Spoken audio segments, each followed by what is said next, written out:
Subscribe कीजिए राजधानी educational group पचकोड़िया YouTube channel को, बेल आइकन दबाइए लेटेस्ट एजुकेशनल वीडियो सबसे पहले देखने के लिए और डाउनलोड कीजिए हमारा मोबाइल ऐप भी।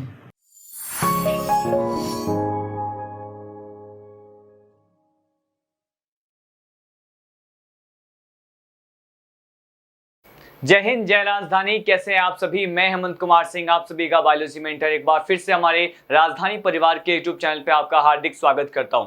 चलिए स्टार्ट करते हैं आज के लेक्चर को। Today we are going to study about the different types of vitamin again. मैंने आपको प्रीवियस लेक्चर में कुछ तरह के विटामिन के बारे में, उनके फंक्शंस के बारे में और उनके कमी से होने वाले कौन कौन से डिजीज होते हैं, उस डिजीज के क्या सिम्टम्स होते हैं, हमने इन सभी पॉइंट्स को डिस्कस किया था। मैं आज के इस लेक्चर को अगेन उन सभी पॉइंट्स को समराइज करके जो है शॉर्टकट फॉर्म में प्रोवाइड करने वाला हूं। उसके बाद जो नेक्स्ट टॉपिक है डिसऑर्डर का, जो डाइजेस्टिव सिस्टम मतलब पाचन तंत्र से संबंधित जो भी डिजीज होते हैं, उसके बाद हम वो डिस्कस करेंगे। लेकिन उसे स्टार्ट करने से पहले मैं अगेन विटामिन को वन मोर टाइम डिस्कस करने वाला हूं। देखिए यहां पे विटामिन ए के बारे में आपने कल भी स्टडी कर लिया था, मैं रिवाइज करवा दूं एक बार। विटामिन ए का केमिकल नेम क्या होता है? रेटिनॉल होता है। और डेफिशिएंसी डिसऑर्डर क्या है? मैंने कहा यहाँ पे ये है ज़ीरोफ्थेल्मिया, या फिर इसे कहते हैं नाइट ब्लाइंडनेस। क्या कहते हैं इसे? नाइट ब्लाइंडनेस कहते हैं, या फिर इसे ही कहते हैं ज़ीरोफ्थेल्मिया, और इसे ही किरेटोमेलेसिया भी हमने कहा था। ठीक है, अब देखिए हमने उसके बाद विटामिन की बात की, वो था विटामिन डी। विटामिन डी का केमिकल नेम क्या होता है? कैल्सीफेरॉल होता है। और यहाँ पे इससे रिकेट्स और ऑस्टियोमलेशिया डिजीज होता है। और ये जो रिकेट्स है वो जनरली कहाँ पे देखने को मिलेगा? मैंने कहा ये चिल्ड्रेन में देखने को मिलता है, जबकि ऑस्टियोमलेशिया जो है वो एडल्ट में देखने को मिलेगा। ठीक है, उसके बाद मैंने आपको विटामिन ई के बारे में बताया था, और विटामिन ई का केमिकल नेम क्या बताया था मैंने आपको? मैंने कहा था इसका केमिकल नेम होता है टोकोफेरॉल।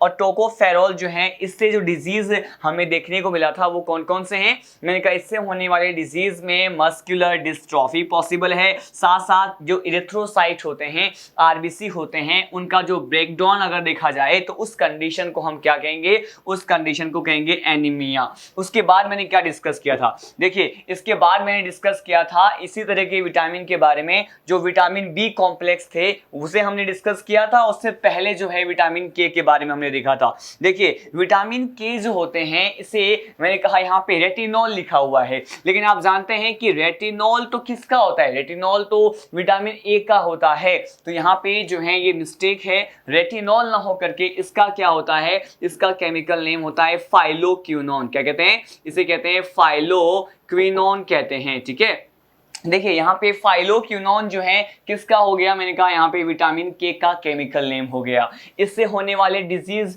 में हमें कौन से सिम्टम्स दिखाई देंगे? कि ये जो यकृत है वो अपने कार्य को अच्छे प्रकार से प्रदर्शित नहीं करते हैं। लीवर मल फंक्शनिंग इसे कहते हैं, कि जब लीवर अपने कार्य को अच्छे से ना करे। उसके बाद देखिए यहाँ पे हमें ब्लीडिंग डिजीज देखने को मिलते हैं, मतलब यहाँ पे प्रोलॉन्ग्ड ब्लीडिंग भी इसका क्या है? डेफिशिएंसी डिसऑर्डर होता है, विटामिन के से होने वाले डेफिशिएंसी डिजीज में। अब देखिए उसके बाद हमने विटामिन बी कॉम्प्लेक्स को स्टार्ट किया था, और विटामिन बी कॉम्प्लेक्स में जो फर्स्ट ऑफ ऑल हम जिस विटामिन के बारे में स्टडी करते हैं वो क्या होता है? मैंने कहा ये होता है विटामिन बी1। विटामिन बी1 जो है इसे क्या कहते हैं? विटामिन बी1 को कहा जाता है थायमीन। क्या कहते हैं? थायमीन कहते हैं। होने वाले डिजीज को क्या कहते हैं? मैंने कहा यहाँ पे बेरी डिजीज के बारे में आपको मेजरली मुख्य रूप से याद करना है। विटामिन बी2 का जो केमिकल नेम होता है ये होता है राइबोफ्लेविन, और इससे जो डिजीज होता है इसे कहते हैं चिलियोसिस डिजीज कहते हैं। मेंटल जो है डिप्रेशन भी होता है, मानसिक व्यधा या फिर मानसिक जो विकार हैं वो भी उत्पन्न हो सकते हैं। और यहाँ पे कुछ टाइप के जो डाइजेस्टिव डिसऑर्डर होते हैं उसके होने की संभावना भी यहाँ पे विटामिन बी2 की कमी से हमें देखने को मिलेगा। इसके बाद विटामिन बी कॉम्प्लेक्स में ही मैंने नेक्स्ट विटामिन के बारे में आपको बताया था। हमने पढ़ा था किसके बारे में? हमने पढ़ा था यहाँ पे विटामिन बी3 जो है बेसिकली क्या होते हैं? विटामिन बी3 को हमने नियासिन कहा था। लेकिन यहाँ पर भी मैं आपको एक डाउट क्लियर कर दूं कि लोअर बुक जो होते हैं उसमें विटामिन बी3 को नियासिन कहा जाता है। ठीक है, लेकिन ऑथेंटिक बुक में कभी कभी किसी बुक में आपको क्या मिलेगा कि विटामिन जो बी5 भी होता है, क्या होता है? विटामिन बी5 भी होता है विटामिन बी कॉम्प्लेक्स में ही। और इस विटामिन को क्या कंसीडर करते हैं? मैंने कहा इसका जो केमिकल नेम होता है वो नियासिन गिवन होता है। तो दोनों ही चीजें सही हैं। अब देखिए नियासिन की कमी से या फिर जो विटामिन B3 है इसकी कमी से जो डिजीज होता है इसे हमने कहा था पेलेग्रा। यहाँ पे शॉर्टकट फॉर्म में वन मोर टाइम मैं रिवाइज करने वाला हूँ। हमने इन सभी विटामिन के बारे में प्रीवियस लेक्चर में भी डिस्कस कर लिया था। अब देखिए विटामिन B12 की बात करते हैं तो विटामिन B12 जो होता है ये क्या होता है, यहाँ पे साइनोकोबाल्मिन कहते हैं। इसे क्या कहते हैं, साइनोकोबाल्मिन कहते हैं। इससे होने वाली डिजीज को क्या कहते हैं, इससे होने वाली डिजीज को पर्निशियस एनीमिया डिजीज कहा जाता है। ठीक है, अब देखिए यहाँ पे नेक्स्ट पर्टिकुलर पॉइंट की तरफ लीड करते हैं। यहां से हमारा आज का लेक्चर स्टार्ट हो रहा है, ये हमने प्रीवियस लेक्चर में कवर नहीं किया था। देखिए यहाँ पे आपको विटामिन B6 और vitamin B4, vitamin B complex में ही हमने vitamin B1, B2, B3, B12 के बारे में स्टडी कर लिया। इसी को हम कंटिन्यू करते हैं आज के लेक्चर में। अब हम विटामिन B6 के बारे में स्टडी करने वाले हैं। देखिए पहले हम ये डिस्कस करते हैं इसका केमिकल नेम क्या है। तो आपको दिखाई दे रहा है इसका केमिकल नेम क्या होता है, विटामिन B6 का केमिकल नेम, उसका जो रासायनिक नाम होता है ये होता है पायरिडॉक्सिन। क्या होता है, पायरिडॉक्सिन होता है। अगर यहाँ पे फंक्शन की बात करें तो ये विटामिन भी क्या होते हैं, विटामिन B6 जो होते हैं वो कोएंजाइम के क्या होते हैं, घटक होते हैं। It is a component of the coenzyme, ये कोएंजाइम के क्या होते हैं, घटक होते हैं। अब देखिए ये कितना ज्यादा इंपॉर्टेंट पॉइंट है कि विटामिन B6 का केमिकल नेम हमने कह दिया कि पायरिडॉक्सिन होता है, ये कोएंजाइम के कंपोनेंट होते हैं। साथ साथ आपको अब ये लर्न करना है कि डेफिशिएंसी डिसऑर्डर, आपको पता है कि डेफिशिएंसी डिसऑर्डर को क्या कहा जाएगा, कि इस पर्टिकुलर विटामिन के कमी से होने वाले कौन कौन से रोग की बात करते हैं, किस तरह के सिम्टम्स की बात करते हैं, इसके बारे में पॉइंट गिवन है। मैंने कहा यहां पर इस विटामिन की कमी से, विटामिन B6 या पायरिडॉक्सिन की कमी से हमें यहां पर भी एनीमिया जैसे जो लक्षण होते हैं दिखाई देते हैं कि ब्लड की जो है यहाँ पे खून की कमी हो जाना, रक्तता की कंडीशन यहां पर भी हमें दिखाई देते हैं। इसके साथ साथ यहाँ पे है कि impairment of the antibody synthesis, प्रतिरक्षी अणु, एंटीबॉडी को क्या कहा जाता है, इसे कहते हैं प्रतिरक्षी। और यहाँ पे एंटीबॉडी या इम्यूनोग्लोबिन का सिंथेसिस भी क्या होता है, अफेक्ट होता है due to the deficiency of the pyridoxine या फिर जिसे हम विटामिन B6 कहते हैं। लास्ट विटामिन बी कॉम्प्लेक्स की बात करते हैं तो ये क्या गिवन है, हम ये स्टडी करते हैं। यहाँ पे दिया हुआ है विटामिन B4 के बारे में। देखिए विटामिन B4 यानी कि बायोटीन इसे कहते हैं। केमिकल नेम क्या है, मैंने कहा इसका जो केमिकल नेम होता है आपको देखने को मिल रहा है कि इसका केमिकल नेम क्या है, इसका केमिकल नेम, इसका रासायनिक नाम जो है वो बायोटीन होता है विटामिन B4 का। अब हम सीधे डिस्कस करते हैं इसके फंक्शन क्या क्या हमें देखने को मिलते हैं। मैंने कहा यहाँ पे prosthetic group of some enzyme in the energy liberation, carboxylation, transamination and protein and fat synthesis. इसका देखो किस किस पर्टिकुलर कार्य में इसका जो है योगदान होता है, इसका इन्वॉल्वमेंट होता है, हम ये स्टडी करने वाले हैं। मैंने कहा ये क्या होते हैं कि prosthetic group of some enzyme in energy liberation, यहाँ पे कुछ एक एंजाइम जो होते हैं उसका जो प्रोस्थेटिक ग्रुप होता है वो किसके लिए रिस्पॉन्सिबल होता है, मैंने कहा ये ऊर्जा को मुक्त करने के लिए, कार्बोक्सिलेशन के प्रोसेस के लिए और ट्रांसएमिनेशन के प्रोसेस के साथ साथ यहाँ पे ये प्रोटीन सिंथेसिस और फैट सिंथेसिस, प्रोटीन का संश्लेषण और वसा का संश्लेषण भी करते हैं। तो इन सभी जैविक कार्यों को करने वाले कौन से यहाँ पे विटामिन की बात कर रहे हैं, यहाँ पे हम विटामिन B4 की बात कर रहे हैं। देखिए यहाँ पे इससे होने वाले जो डेफिशिएंसी डिसऑर्डर होता है उसकी बात करते हैं।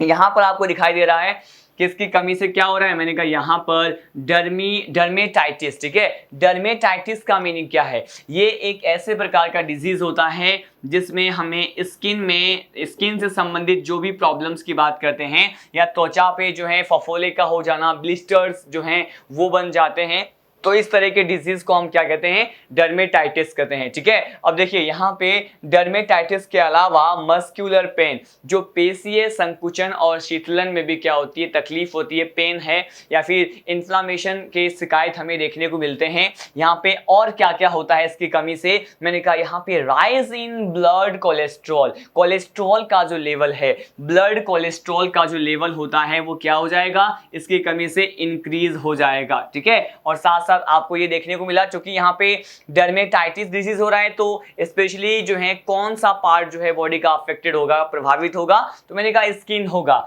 और यहाँ पे स्किन वाला पार्ट क्या होता है, स्केली टाइप का हो जाता है, सल्की नुमा यहाँ पे त्वचा हमें देखने को मिलेगा। और साथ साथ हम ये कहेंगे कि क्या आती है, मैंने कहा यहाँ पे वीकनेस भी सिम्टम्स हैं। विटामिन B4 जिसे हम बायोटीन कहते हैं, उससे होने वाले कमी के लिए हमने यहाँ पे अलग अलग प्रकार के विटामिन के बारे में स्टडी किया। One more type of vitamin जिसे मैं आपके साथ डिस्कस करना चाहता हूँ, जो कि यहाँ पे टेबल्स में गिवन नहीं है, हम इसे नोट पॉइंट में ले लेते हैं। देखिए यहाँ पे vitamin A, D, E, K और इसके साथ साथ विटामिन B कॉम्प्लेक्स के बारे में भी स्टडी किया। और अब हम स्टडी करने वाले हैं विटामिन C के बारे में। किसके बारे में? विटामिन सी के बारे में। देखिए ये जो विटामिन सी है, इससे होने वाले डिजीज को क्या कहते हैं, मैंने कहा यहाँ पे सिंपल सा बेसिक सा पॉइंट है, इससे होने वाले डिजीज को कहते हैं स्कर्वी। क्या कहते हैं? इसे कहते हैं स्कर्वी रोग। ठीक है, तो स्कर्वी डिजीज किससे देखने को मिलेगा? यहाँ पे स्कर्वी या फिर स्कर्वी में ही बेसिकली यहाँ पे इसका सिम्टम क्या होता है, इसके जो है लक्षण क्या होते हैं। तो मैंने कहा स्कर्वी डिजीज में जो लक्षण होता है ये क्या है, ब्लीडिंग गम्स का दिखाई देना। ठीक है, मैंने कहा क्या है इसका सिम्टम, मैंने कहा ब्लीडिंग गम्स है। लेकिन यहाँ पे अगर हम विटामिन सी के लिए क्या देखें, अगर हम विटामिन सी के लिए इसका केमिकल नेम देखें कि विटामिन सी का केमिकल नेम क्या होता है, इसका केमिकल नेम होता है एस्कॉर्बिक एसिड। क्या होता है? मैंने कहा इसका केमिकल नेम होता है एस्कॉर्बिक एसिड होता है, एस्कॉर्बिक अम्ल होता है। ठीक है, जो भी सिट्रस प्लांट होते हैं वो विटामिन सी का एक महत्वपूर्ण सोर्स होते हैं, इंपोर्टेंट स्रोत होते हैं। ठीक है, अब देखिए हमने इन सभी पॉइंट को डिस्कस करने के साथ विटामिन का पॉइंट जो है वो क्या कर लिया है, कवर कर लिया है। अब सीधे लीड करते हैं इसी ह्यूमन डाइजेस्टिव सिस्टम का लास्ट टॉपिक। अब हम क्या पढ़ने वाले हैं, अब हम पढ़ने वाले हैं कि ये न्यूट्रिशन मतलब पोषण से संबंधित जो भी प्रकार के डिजीज होते हैं, डिसऑर्डर होते हैं, इसके बारे में हम देखने वाले हैं। देखिए मैंने कहा यहाँ पे disorder related to the digestion and the nutrition, पाचन और पोषण से संबंधित जो भी प्रकार के रोग होते हैं, डिसऑर्डर होते हैं, उसके बारे में हम यहाँ पे वन बाय वन डिस्कस करते हैं। देखिए इसमें जो वेरी फर्स्ट डिजीज है आपको यहाँ पे दिया हुआ है वो क्या है, मैंने कहा ये है PCM। इसका शॉर्ट फॉर्म ने क्या डिस्कस किया है, PCM है। और इस PCM डिजीज जो कि यहाँ पे न्यूट्रिशन और डाइजेशन के पर्टिकुलर संबंधित होता है, उससे संबंधित डिसऑर्डर होता है, यहाँ पे बोला है PCM। PCM का मीनिंग क्या होता है, इसका मीनिंग होता है प्रोटीन कैलोरी मल न्यूट्रिशन। क्या होता है इसका मीनिंग, मैंने कहा ये होता है प्रोटीन कैलोरी मल न्यूट्रिशन होता है, यहाँ पे इसका फुल फॉर्म है। तो कहने का मतलब ये कुछ ऐसा प्रकार का डिजीज है जिसमें किसकी कमी हो जाएगी, मैंने कहा इसमें प्रोटीन जो है इसकी क्या हो जाती है, कमी हो जाती है। तो आप जानते हैं हमारे एक बैलेंस डाइट में या फिर संतुलित आहार में प्रोटीन भी क्या होता है, पोषक तत्वों में से एक महत्वपूर्ण पोषक तत्व होता है, न्यूट्रिएंट्स होता है। और आती है प्रोटीन की, तो कौन कौन से डिजीज होते हैं, आपने जो है लोअर क्लासेस में भी इसके बारे में स्टडी किया होगा। आपने प्रोटीन की कमी से होने वाले दो प्रकार के डिजीज के बारे में स्टडी किया होगा। उसमें से आपने एक पढ़ा होगा क्वासिओरकर और एक पढ़ा होगा मेरास्मस। ठीक है, तो ये लोअर क्लासेस के बुक में भी मेंशन होता है कि प्रोटीन की कमी से होने वाले डिजीज भी एक्चुअली में ये भी क्या है, मैंने कहा ये न्यूट्रिशन या फिर पोषण से संबंधित रोग ही होते हैं। तो मैंने कहा ये क्वासिओरकर जो है वो प्रोटीन की कमी से होने वाले डिजीज होते हैं। और देखिए अब हम ये देखते हैं कि क्वासिओरकर जो डिजीज होता है इसमें किस तरह के सिम्टम्स हमें दिखाई देंगे। देखिए यहाँ पे इस क्वासिओरकर में जिन जिन प्रकार के सिम्टम्स और लक्षण हमें दिखाई देते हैं, उन सभी सिम्टम्स को वन बाय वन क्या करने वाले हैं, स्टडी करने वाले हैं। देखिए यहाँ पे लिखा है it is a disease of children, ये जो है बच्चों में होने वाला क्या है, रोग है। और बेसिकली कितने ईयर्स के बच्चों में ये डिजीज होता है, मैंने कहा यहाँ पे 1 से 3 साल 1 to 3 ईयर जो होते हैं, उस पर्टिकुलर एज के रेंज में यहाँ पे बच्चों में क्या होता है, जो डिजीज होता है उसे हम क्वासिओरकर कहते हैं। और ये डिजीज किसकी कमी से होता है, किसके, इसका रीजन क्या है, इसका कारण क्या है। तो देखिए यहाँ पे लिखा हुआ है caused by prolonged protein deficiency, लंबे समय तक अगर प्रोटीन की कमी हो जाए बच्चों के बॉडी में, जो कि यहाँ पे 1 से 3 साल की उम्र में होते हैं, तो वहाँ पे जो डिजीज होता है उसे क्या कहते हैं, क्वासिओरकर कहते हैं। तो प्रोटीन की कमी से होने वाले डिजीज के बारे में हमने डिस्कस किया। अब देखिए क्वासिओरकर में हमें और कौन कौन से सिम्टम्स और पॉइंट्स को हमें डिस्कस करना है। मैंने कहा it is caused by starvation. Starvation को हम हिंदी में कहते हैं भूखमरी। जो भूखमरी की कंडीशन होती है, तो यहाँ पे वो स्टारवेशन भी किसके लिए रिस्पॉन्सिबल होता है, मैंने कहा इससे भी क्वासिओरकर डिजीज हो सकता है। साथ साथ यहाँ पे absence of the supplement food and deficiency of the protein in lactating mother. जो लैक्टिंग मदर होती हैं, बेसिकली जो अपने शिशु को स्तनपान करवाती हैं, तो लैक्टिंग मदर जो है उसमें भी अगर प्रोटीन की क्या हो जाए, मैंने कहा प्रोटीन की डेफिशिएंसी हो जाए, तो उनके जो है चिल्ड्रंस में जो बेसिकली कौन से डिजीज होने के चांसेस और पॉसिबिलिटी होती है, संभावना होती है, मैंने कहा उनमें भी क्वासिओरकर डिजीज देखा जाता है। इसके अलावा हम और सिम्टम्स की बात करें तो यहाँ पे क्या है, मैंने कहा retarded physical and mental growth. यहाँ पे शारीरिक और जो मानसिक विकास है वो क्या हो जाएगा, रुक जाएगा, प्रिवेंट हो जाएगा। ठीक है, अब देखिए यहाँ पे अंडरवेट, सामान्यतः ये देखा जाता है कि इस प्रकार के बच्चों में जो वेट है, उसका जो वजन है वो क्या होता है, बहुत कम होता है, अंडरवेट की कंडीशन में होते हैं। साथ साथ यहाँ पे एबनॉर्मल हेयर्स भी होते हैं। क्या होते हैं, एबनॉर्मल प्रकार के हेयर्स होते हैं। और यहाँ पे है oedema on the faces and the foods. Oedema क्या है कि अगर पर्टिकुलर किसी भी पार्ट ऑफ कोई भी हमारे बॉडी का कोई पार्ट है और वहाँ का जो भी टिश्यू है या फिर सेल्स जो हैं, कोशिकाओं का जो समूह है जिसे हम टिश्यू कह सकते हैं, तो वहाँ पर अगर वाटर जैसे फ्लूइड का क्या हो जाए, जमा हो जाए या जमाव हो जाए, एक्यूमुलेशन हो जाता है, तो उसको हम ऑडिमा कहते हैं। और ये जो ऑडिमा है वो फेस पर भी हो सकता है और फुट्स पे भी, पैरों में भी हो सकता है। और ये सारे जो डिजीज हैं, इस पर्टिकुलर ये सारे जो सिम्टम्स हैं वो किस डिजीज से बिलोंग करते हैं, मैंने कहा ये क्वासिओरकर से बिलोंग करते हैं। इसके साथ साथ यहाँ पे नेक्स्ट सिम्टम क्या लिखा हुआ है, यहाँ पे लिखा हुआ है प्रोट्रूडेड बेली। मतलब यहाँ पे इनका जो बेली है, पेट जो है वो एबनॉर्मली, असामान्य रूप से क्या हो जाते हैं, स्वेलिंग को शो करते हैं, फूल जाते हैं। और यहाँ पे क्या होता है, नियमित रूप से रिपीटेड डायरिया होता है। अतिसार प्रकार का डिजीज जो है इनके सिम्टम्स में आते हैं। हमने यहाँ पे जो है PCM के बारे में देखा, प्रोटीन कैलोरी मल न्यूट्रिशन, और प्रोटीन कैलोरी मल न्यूट्रिशन की कैटेगरी में हमने प्रोटीन डेफिशिएंसी से होने वाले डिजीज जिसे क्वासिओरकर कहते हैं उसके बारे में हमने क्या किया, स्टडी किया। देखिए इसके बाद हमें कौन से पॉइंट यहाँ पे डिस्कस करने होते हैं, हम ये डिस्कस के लिए मैंने कहा यहाँ पे अब मेरास्मस डिजीज के बारे में डिस्कस करने वाले हैं। मैंने अभी ही आपको बताया कि ये जो मेरास्मस डिजीज है वो भी प्रोटीन की कमी से ही होते हैं। और ये इस प्रकार के डिजीज के सिम्टम्स क्या होते हैं, मैंने कहा it is a disease of up to 1 year old children. मैंने कहा 1 साल के जो बच्चे होते हैं, 1 साल या फिर उससे कम, 1 साल से भी कम उम्र के जो बच्चे होते हैं, उन बच्चों में ये डिजीज जो है वो प्रोटीन की कमी से देखा जाता है। ठीक है, तो मैंने कहा ये मेरास्मस डिजीज है। उसके बाद देखिए नेक्स्ट सिम्टम को हम यहाँ पे डिस्कस करें तो यहाँ लिखा हुआ है it is caused by prolonged deficiency of protein and calories. जैसे टोटल फूड कहते हैं, क्योंकि आप जानते हैं किसी भी फूड में कैलोरी प्रेजेंट है और प्रोटीन प्रेजेंट है, तो उस फूड को क्या कहेंगे, उस फूड को कहते हैं पूर्ण आहार। ठीक है, पूर्ण प्रकार का एक कंप्लीट फूड कहते हैं या टोटल फूड कहते हैं। और इसी में मैंने कहा यहाँ पे it is caused by prolong deficiency. अगर लंबे समय तक 1 साल से कम उम्र के बच्चे जो होते हैं उनमें प्रोटीन की लंबे समय तक कमी देखा जाए तो उससे मेरास्मस डिजीज होने के चांसेस हैं। इसके बाद लिखा हुआ है कि it is caused by starvation. ये भी क्या होता है, भुखमरी से होने वाले या भुखमरी की स्थिति में दिखाई देने वाला क्या होता है, एक प्रकार का डिसीज होता है। यहाँ पे देखिए यहाँ लिखा हुआ है नेक्स्ट पर्टिकुलर लाइन की early replacement of the breast feeding ETC symptoms. यहाँ पे देखिए सीधे हम बात करते हैं कौन कौन से लक्षण हैं, इसके बारे में हम 1 by 1 डिस्कस करने वाले हैं।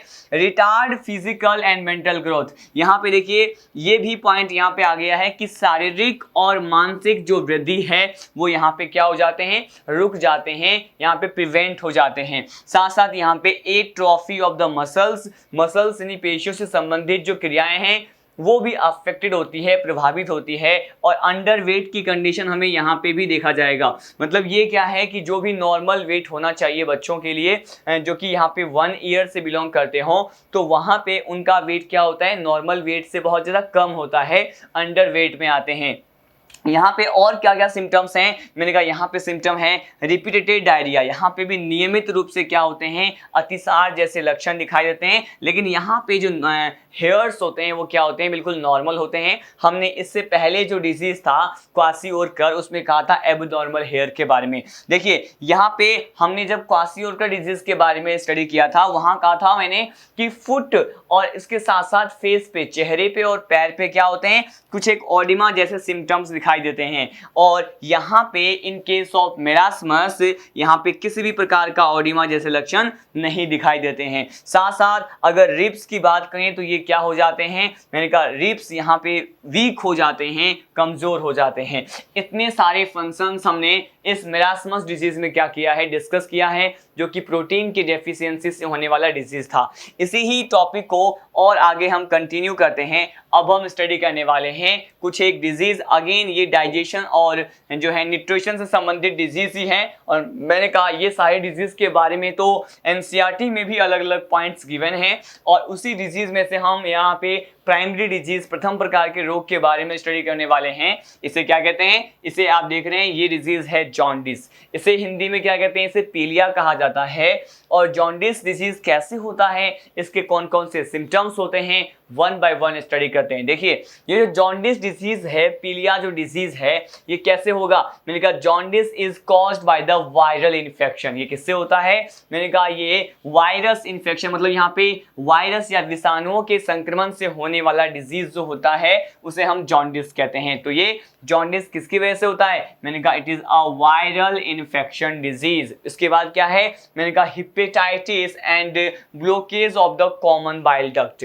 यहाँ पे जो भी सिम्टम्स हमें इस जॉन्डिस में देखने को मिलता है, आपने देखा कि ये जो कॉमन बाइल डक्ट होता है, इसके बारे में हम ऑलरेडी प्रीवियस लेक्चर में अच्छे से स्टडी कर चुके हैं। कॉमन बाइल डक्ट क्या करता है, कॉमन बाइल डक्ट बाइल को कंडक्ट करता है, और इस केस में जॉन्डिस के केस में ये क्या हो जाएगा, ये ब्लॉकेज शो करता है। कॉमन बाइल डक्ट क्या हो जाता है, ब्लॉक हो जाएगा। तो यहाँ पे बाइल क्या नहीं होंगे, मैंने कहा सीक्रेट नहीं होंगे, उनका कंडक्शन नहीं होगा, ठीक है। और ये सब सारे जो रीजंस हैं वो जॉन्डिस की तरफ क्या करते हैं, इंडिकेशन करते हैं, इंडिकेट करते हैं। अब देखिए यहाँ पे और कौन कौन से हमें सिम्टम्स दिखाई देते हैं उसके बारे में डिस्कस कर लें।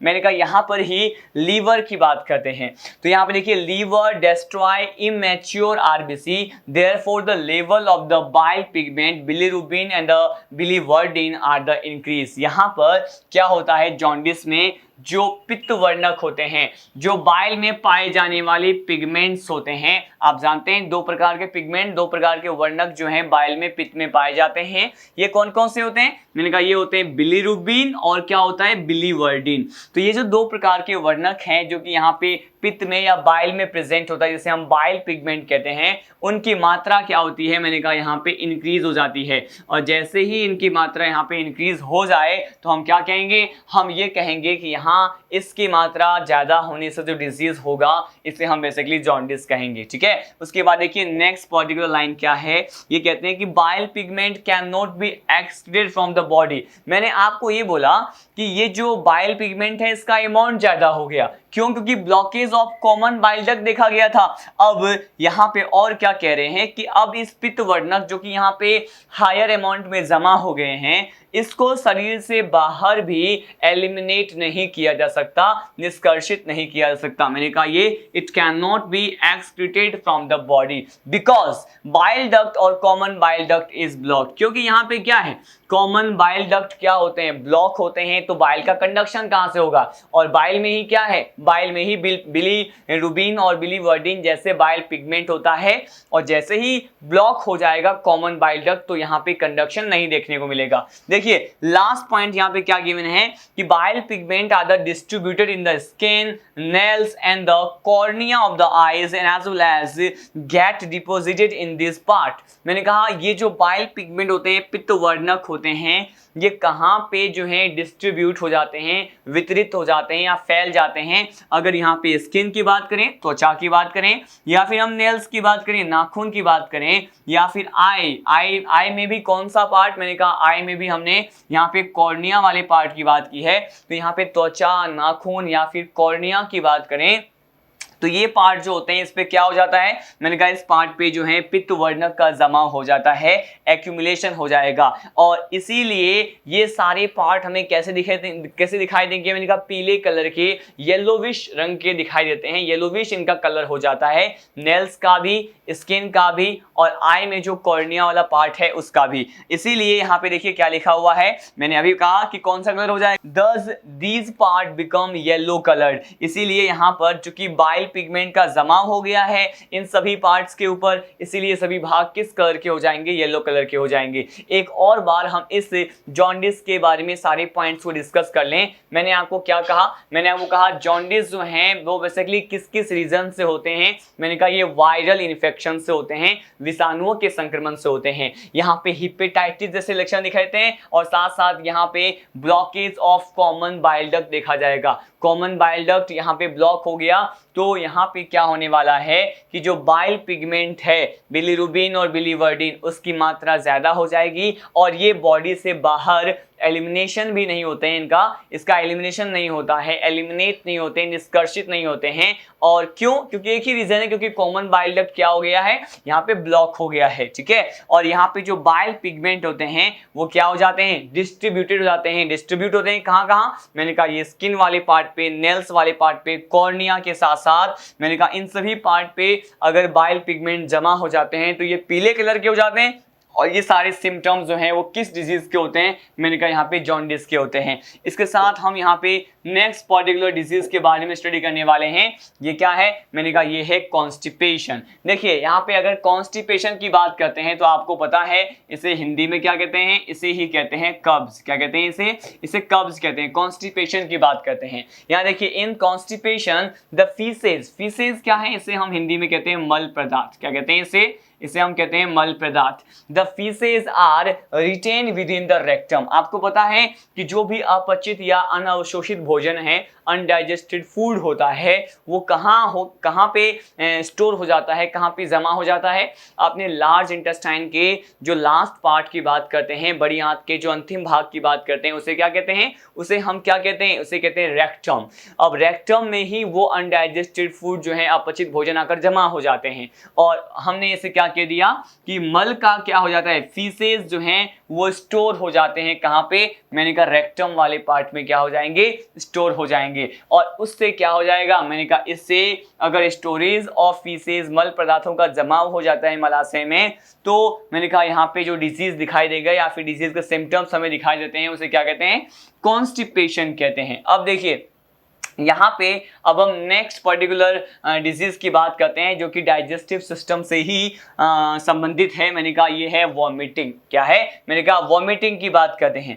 वॉमिटिंग में क्या है, ये सिंपल से पॉइंट्स हैं, थ्योरी के पॉइंट्स हैं, हमें डिस्कस करना है। एनसीईआरटी में भी ये सारे पॉइंट्स गिवन हैं। मैंने कहा इट इज द इंजेक्शन, मैंने कहा क्या है ये, it is the ejection of the stomach content through the mouth. ये क्या है, एक ऐसी प्रक्रिया है या फिर जिसके द्वारा क्या होता है कि स्टमक में जो भी कंटेंट होता है, ठीक है, स्टमक में जो भी पर्टिकुलर कंटेंट है या पदार्थ है, उसका माउथ से जो है क्या हो जाना, इजेक्ट हो जाना, बाहर निकल जाना। उसका क्या है, मैंने कहा उसका आउट हो जाना, उसका बाहर आ जाना ही क्या कहलाएगा, वॉमिटिंग कहलाएगा। आपको पता है सिंपल सा है कि जब हम वॉमिट करते हैं, उल्टी करते हैं, तो उससे क्या होता है, तो आप ये जानते हैं कि स्टमक का जो भी कंटेंट होता है वो माउथ के थ्रू क्या हो जाएगा, बाहर इजेक्ट हो जाएगा, रिलीज हो जाएगा। इसके साथ साथ यहाँ पे है कि this reflex action is control by vomit centre that is medulla oblongata. आप मेडुला वाले पार्ट के बारे में जानते हैं, ब्रेन से ही संबंधित पार्ट होता है। तो यहाँ पे देखिए क्या लिखा हुआ है,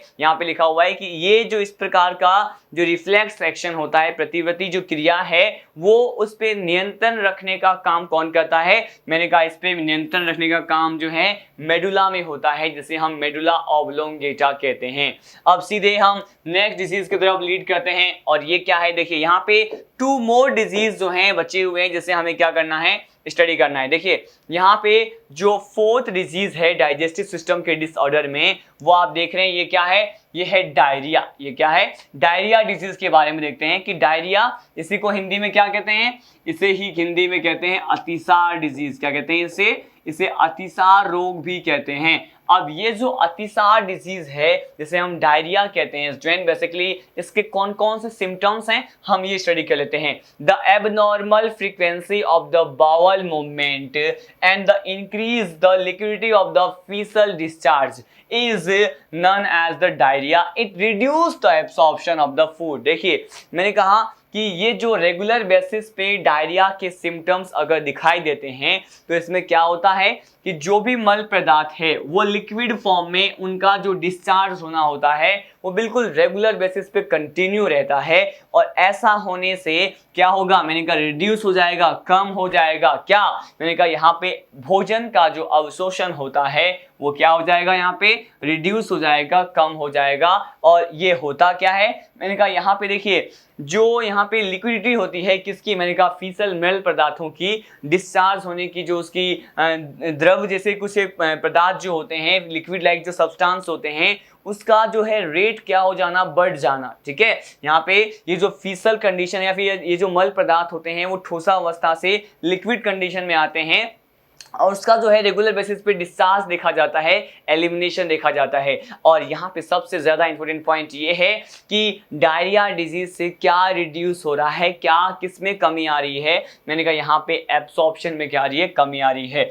अब देखिए लास्ट यहाँ पे डिजीज के बारे में डिस्कस करने वाले हैं, इट इज़ अबाउट इनडाइजेशन। यहाँ पे इनडाइजेशन क्या होता है, इनडाइजेशन मतलब आप जानते हैं अगर जो भी फूड है उसका डाइजेशन पार्शियली होता है, मतलब आंशिक रूप से होता है, जिसे हम अपचित भोजन कहते हैं, अनडाइजेस्टेड फूड कहते हैं, तो उससे बहुत सारे सिम्टम्स हमें दिखाई देंगे और इसके बारे में हम स्टडी करने वाले हैं। मैंने कहा इन दिस कंडीशन, इस कंडीशन में क्या होगा, the food is not properly digested leading to the feeling of fullness. ठीक है, हमेशा जो है क्या होता है, मैंने कहा भरा भरा सा महसूस होता है स्टमक, और कुछ भी नई चीज खाने की हमें क्या नहीं होती, डिजाइन नहीं होती, इच्छा नहीं होती, और यहाँ पर जो फूड है उसका डाइजेशन क्या नहीं होगा, प्रॉपरली नहीं होगा, और फुलनेस जैसा जो है हमें बेसिकली हमेशा जो है फील होता है। उसके बाद क्या पॉइंट गिवन है कि this causes the indigestion, the cause of indigestion are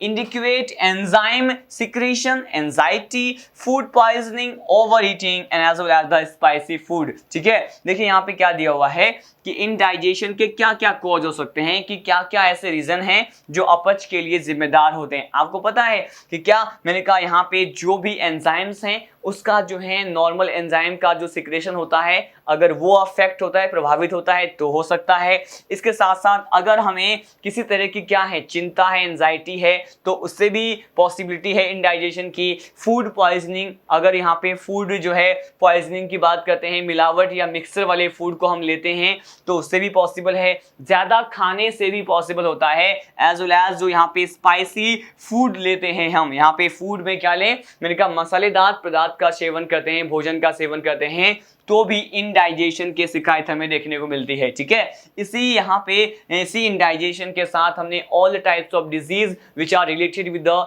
digestive system उसके बारे में स्टडी किया।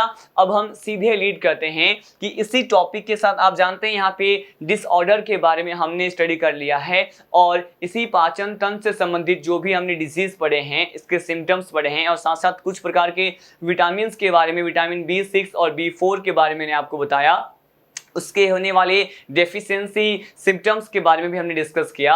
इसी पर्टिकुलर लेक्चर के साथ ये जो ह्यूमन डाइजेस्टिव सिस्टम है वो क्या हो जाता है, फिनिश हो जाता है। हालांकि हमने क्वेश्चंस की अगर बात करें तो ये पिछले प्रीवियस लेक्चर में भी हमने कुछ एक क्वेश्चंस को डिस्कस किया था, और आज चूंकि चैप्टर क्या हो गया है, फिनिश हो गया है, तो हम अगेन कुछ एक जो है इंपॉर्टेंट क्वेश्चन को डिस्कस करने वाले हैं। और इन क्वेश्चंस को मैं मानता हूं कि अभी तक जो भी मैंने आपको कंटेंट प्रोवाइड कर दिया है उसके बेसिस पे आप इजीली इंटर रिलेट कर पाएंगे, इसको कनेक्ट कर पाएंगे और सही आंसर दे पाएंगे। चलिए क्वेश्चन की ओर देखते हैं। देखिए फर्स्ट क्वेश्चन हम देखने वाले हैं आपके सामने। जो फर्स्ट क्वेश्चन है ये क्या है, हम पहले रीड कर लेते हैं।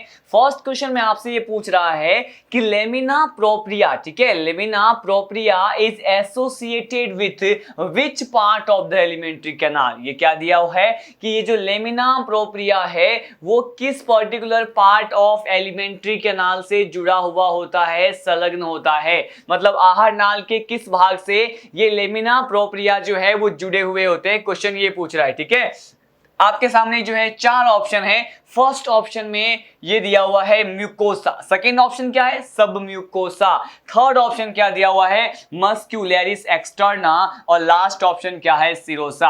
आपको जल्द से जल्द ये बताना है कि इन 4 ऑप्शन में से कौन सा ऑप्शन आपके अकॉर्डिंग सबसे ज्यादा करेक्ट लग रहा है, अप्रोप्रिएट लग रहा है। जल्द से जल्द इसका आंसर करें, तब तक मैं जो है इसका एक और बार इसको रिपीट करने वाला हूं। देखिए क्वेश्चन में आपसे क्या पूछ रहा है कि एलिमेंट्री कैनाल जो है उसके टीएस के बारे में मैंने जब आपको बताया था वहां से ये क्वेश्चन इन्वॉल्व है कि ये जो एलिमेंट्री कैनाल है, आहार नाल है, उसके किस पार्ट से ये लेमिना प्रोप्रिया जो है ये क्या होता है, जुड़ा हुआ होता है, एसोसिएटेड होता है। देखिए सीधे हम आते हैं इन सभी ऑप्शंस के डिस्कशन पे। जब मैंने आपको क्या बताया था, देखिए जब मैंने आपको टीएस ऑफ एलिमेंट्री कैनाल के बारे में बताया था, किसके बारे में, जब मैंने आपको टीएस ऑफ एलिमेंट्री कैनाल के बारे में बताया था, हम ये डिस्कस कर लेते हैं। तो जब हमने यहाँ पे ट्रांसवर्स सेक्शन देखा था, किसका, मैंने कहा यहाँ पे आहार नाल के ट्रांसवर्स सेक्शन में जो एक लेयर था बेसिकली उसे क्या कहते हैं, इस लेयर को कहते हैं म्यूकोसा। क्या कहते हैं इसे, मैंने कहा यहाँ पे एलिमेंट्री कैनाल जो है इसके लेयर में हमने यहाँ पे सबसे जो इनर मोस्ट लेयर है, इनर पार्ट जो था वहां ट्रांसवर्स सेक्शन का, इसे क्या कहते हैं, इसे कहते हैं म्यूकोसा। और ये जो म्यूकोसा का जो लेयर होता है स्टूडेंट, यहाँ पे इस म्यूकोसा के बारे में आपने ये देखा था कि इस म्यूकोसा में भी कितने लेयर होते हैं, मैंने कहा इसमें भी 3 लेयर होते हैं। किसमें, मैंने कहा यहाँ इसमें भी 3 लेयर्स होते हैं। और इसी लेयर में मैंने जो आपको फर्स्ट लेयर बताया था वो क्या था, मैंने कहा ये फर्स्ट लेयर तो होता है यहाँ पे म्यूकोसल मस्क्यूलरिस। क्या होता है, म्यूकोसल मस्क्यूलरिस होता है। म्यूकोसल मस्क्यूलरिस के साथ साथ यहाँ पे जो सेकेंड लेयर की अगर बात करें ये क्या होता है, मैंने कहा ये होता है म्यूकोसल मस्क्यूलरिस के साथ साथ यहाँ पे सेकेंड लेयर जो है म्यूकोसल लेमिना कहते हैं। क्या कहते हैं इसे म्यूकोसल लेमिना कहते हैं। और इसी म्यूकोसल लेमिना को और क्या कहा जाता है, इसी म्यूकोसल लेमिना को हम कहते हैं लेमिना प्रोप्रिया। क्या कहते हैं इसे ही कहते हैं लेमिना प्रोप्रिया कहते हैं। और यही तो क्वेश्चन है कि यहाँ पे म्यूकोसा वाले लेयर में भी हमने जो है 3 टाइप्स के लेयर के बारे में देखा था, जिसमें हमने म्यूकोसल मस्क्यूलरिस की बात की थी, जो कि किससे बने होते हैं, मैंने कहा ये जो है CML से बने होते हैं, सर्कुलर मसल लेयर, जो यहाँ पे वर्तुल प्रकार के पेशी स्तर होते हैं उससे बने होते हैं। और यहाँ पे हमने LML के बारे में भी क्या किया था, डिस्कस किया था। ठीक है, कि ये CML और LML से म्यूकोसल मस्क्यूलरिस क्या होते हैं, बने होते हैं। ठीक है, इसके साथ साथ मैंने आपको ये भी बताया कि ये जो इसका सेकेंड लेयर होता है इसे ही क्या कहते हैं, इसे कहते हैं म्यूकोसल लेमिना, या फिर इसे ही क्या कहा जाता है, लेमिना प्रोप्रिया। लेकिन यहाँ पे हम थर्ड लेयर के बारे में भी डिस्कस कर लेते हैं। इसका जो थर्ड लेयर है स्टूडेंट, इसे क्या कहते हैं, इसे कहा जाता है क्या, इसे कहते हैं यहाँ पे म्यूकोसल एपिथीलिया। क्या कहते हैं, म्यूकोसल एपिथीलिया कहते हैं। तो इन 3 लेयर में से किस लेयर के बारे में आपसे क्वेश्चन पूछ रहा है, मैंने कहा यहाँ पे है क्या, लेमिना प्रोप्रिया के बारे में, जो कि किसके जो है अंतर्गत आते हैं, या म्यूकोसा वाले लेयर के अंतर्गत आते हैं। और इसी में ही हमने स्टडी किया था, अगर आपको याद हो कि मैंने आपको ये कहा था कि इसी लेमिना प्रोप्रिया वाले भाग में स्टूडेंट आपको क्या देखने को मिलेगा, यहाँ पे बेसिकली आपको क्या देखने को मिलेगा, यहाँ पे माल्ट होता है। क्या होता है, मैंने कहा यहाँ पे माल्ट होता है। अब ये माल्ट क्या होता है, मैंने आपको ये भी बताया था, इसे कहते हैं लिम्फोइड टिश्यू, जो कि म्यूकोसा से एसोसिएटेड होते हैं। इसे क्या कह सकते हैं, यहाँ पे कह सकते हैं इसे म्यूकोसल एसोसिएटेड लिम्फोइड टिश्यू। एक प्रकार के लसिकाव ऊतक होते हैं जो कि यहाँ पे म्यूकोसल लेमिना या फिर लेमिना प्रोप्रिया में क्या होते हैं, प्रेजेंट होते हैं। तो सही आंसर क्या हो गया, सही आंसर हमारा इस क्वेश्चन नंबर फर्स्ट का जो सही आंसर हो गया वो हो गया म्यूकोसा। ठीक है, सीधे हम नेक्स्ट क्वेश्चन की तरफ लीड करते हैं, क्वेश्चन नंबर 2। देखिए क्वेश्चन नंबर 2 आपसे क्या पूछ रहा है, हम पहले ये डिस्कस कर लेते हैं।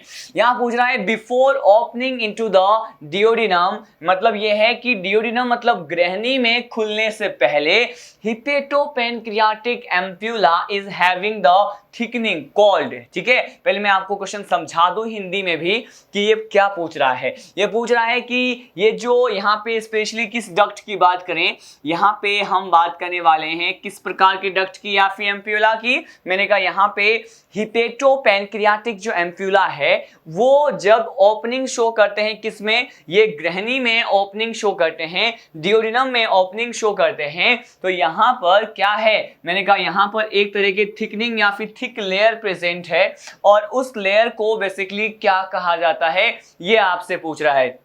कितने ऑप्शन है, 4 ऑप्शन है आपके पास। फर्स्ट ऑप्शन है यहाँ पे प्लिका सर्कुलरिस, ठीक है। सेकेंड ऑप्शन है यहाँ पे सेक्युलस रोडंटस और थर्ड ऑप्शन क्या है, इंस्पेक्टर ऑफ बॉयडन और फोर्थ लास्ट ऑप्शन क्या दिया हुआ है, इंस्पेक्टर ऑफ ऑडी। आपको इन चारों ऑप्शन में से जल्द बताना है मुझे कि आपके अकॉर्डिंग इस क्वेश्चन का एप्रोप्रिएट आंसर क्या होना चाहिए। सीधे स्ट्रेट फॉरवर्ड है इसका आंसर। मैंने आपको जब interconnection between the liver, gall bladder, duodenum and the pancreas बताया था, इन चारों प्रकार के स्ट्रक्चर और ऑर्गन्स के बीच में हमने इंटरकनेक्शन देखा था। तो वहां पर हमने क्या देखा था कि जो पैनक्रियाटिक जो डक्ट है और ये बाइल डक्ट जो हैं वो आपस में मिल करके किस डक्ट का निर्माण करते हैं, मैंने कहा ये हिपेटोपैनक्रियाटिक डक्ट का निर्माण करते हैं। मतलब लीवर से आने वाले डक्ट और पैनक्रियास से आने वाले डक्ट, ठीक है। और इस तरह के मैंने स्ट्रक्चर बनाए थे कि ये जो है बेसिकली ये क्या है, मैंने कहा सपोज यहाँ पे हम लेते हैं, ये क्या है, ये डियोडिनम है, ये क्या है, मैंने कहा ये डियोडिनम है और यहाँ पर मैंने इसके एक प्रकार के डक्ट के बारे में डिस्कस किया था और इसी डक्ट को क्या कहते हैं, मैंने कहा इसे कहते हैं हिपेटोपैनक्रियाटिक डक्ट। क्या कहते हैं, हिपेटोपैनक्रियाटिक डक्ट कहते हैं, ठीक है। और ये जो हिपेटोपैनक्रियाटिक डक्ट होते हैं बेसिकली ओपनिंग शो करते हैं किसमें, मैंने कहा ये डियोडिनम वाले पार्ट में क्या करते हैं, मैंने कहा यहाँ पर डियोडिनम जो कि क्या होता है स्मॉल इंटेस्टाइन का फर्स्ट पार्ट है, इसे मैंने SI से रिप्रेजेंट कर दिया, इसमें ओपनिंग शो करते हैं। लेकिन यहाँ पर इसी डक्ट के पास यहाँ पे कुछ एक स्वेलिंग वाला स्ट्रक्चर होता है, इसे क्या कहते हैं, एम्प्यूला कहते हैं। लेकिन यहाँ पर एक थिकनिंग वाली लेयर और प्रेजेंट होते हैं और इसी लेयर के बारे में हमसे पूछ रहा है कि ये थिकनिंग जो लेयर है वो बेसिकली इसे क्या कहते हैं। देखिए ये जो लेयर है जो कि यहाँ पे एम्प्यूला के पास प्रेजेंट है या फिर ये कहें, इसे हम कहेंगे क्या, देखिए इसे क्या कहा जाता है, इसे बेसिकली कहा जाता है क्या, इसे हम कहते हैं इंस्पेक्टर ऑफ ऑडी। क्या कहते हैं इसे कहा जाता है इंस्पेक्टर ऑफ ऑडी कहते हैं। क्या कहते हैं, इंस्पेक्टर ऑफ ऑडी कहते हैं। देखिए यहाँ पे ये जो इंस्पेक्टर ऑफ ऑडी है वो इसका कार्य क्या होता है, इसका फंक्शन क्या होता है, मैं आपको पहले ये बता दूं। यहाँ पे इंस्पेक्टर ऑफ ऑडी का फंक्शन ये होता है कि हिपेटोपैनक्रियाटिक डक्ट से जो बाइल का कंडक्शन हो रहा है और साथ साथ पैनक्रियाटिक जूस का क्या हो रहा है, कंडक्शन हो रहा है। तो यहाँ पे इन दोनों ही प्रकार के पदार्थों के संवहन को कंट्रोल करता है, उसको नियंत्रित करता है कौन, इंस्पेक्टर ऑफ ऑडी, कि कितने अमाउंट में ये सारे पदार्थ जो हैं हिपेटोपैनक्रियाटिक एम्प्यूला वाले भाग से ग्रहणी में जाना चाहिए। सीधा आंसर क्या है आपको दिख रहा है, यहाँ पे इंस्पेक्टर ऑफ ऑडी क्या है, इसका करेक्ट आंसर है। सीधे लीड करते हैं क्वेश्चन नंबर 3 की तरफ। देखिए क्वेश्चन नंबर 3 क्या है, क्वेश्चन नंबर 3 में हमसे क्या पूछ रहा है, पहले ये देख लेते हैं। क्वेश्चन नंबर 3 में हमसे पूछ रहा है कि which one of the following is the fat soluble vitamin। देखिए यहाँ पूछ रहा है which one of the following is the fat soluble vitamin, ये पूछ रहा है कि वसा में विलय, किसमें विलय, मैंने कहा यहाँ पे अगर हम बात करें कि वसा में जो विलय विटामिन होते हैं, किसमें, वसा में विलय जो विटामिन होते हैं वो बेसिकली यहाँ पे किस डिजीज से बिलोंग करते हैं, या फिर हमें ये पूछ रहा है कि ऐसे विटामिन जो कि वसा में विलय है, फैट में सॉल्युबल है, उसके लिए यहाँ पे उससे संबंधित, उससे रिलेटेड जो है डिजीज दिए हुए हैं और यहाँ पे आपको 4 ऑप्शन दिए हुए हैं। फर्स्ट ऑप्शन देखिए क्या है, फर्स्ट ऑप्शन है यहाँ पे स्कॉर्बिक एसिड, जो कि स्कर्वी के बारे में बताया गया है, मतलब कॉलम्स दिए हुए हैं कि स्कॉर्बिक एसिड यहाँ पे स्कर्वी है। उसके बाद है रेटिनॉल, इसमें है जीरोप्थेल्मिया, और उसके बाद क्या है कोबालमिन, जिसमें क्या है बेरी है, और कैल्सीफेरॉल पेलेग्रा। इसमें से कौन सा ऑप्शन जो है वो आपके अकॉर्डिंग सही होना चाहिए? आप जल्द से जल्द देखें और मुझे आंसर करें। जब तक मैं आपको यहाँ पे कंसेप्ट प्रोवाइड करूं, आपका आंसर कमेंट बॉक्स में आ जाना चाहिए। सीधे हम डिस्कशन करते हैं, पहले इसके थ्योरी और कंसेप्ट को डिस्कस करते हैं, उसके बाद हम आंसर पिक करेंगे। देखिए यहाँ पे क्वेश्चन पूछ क्या रहा है, हम अगेन इसकी लैंग्वेज को समझने की कोशिश करते हैं।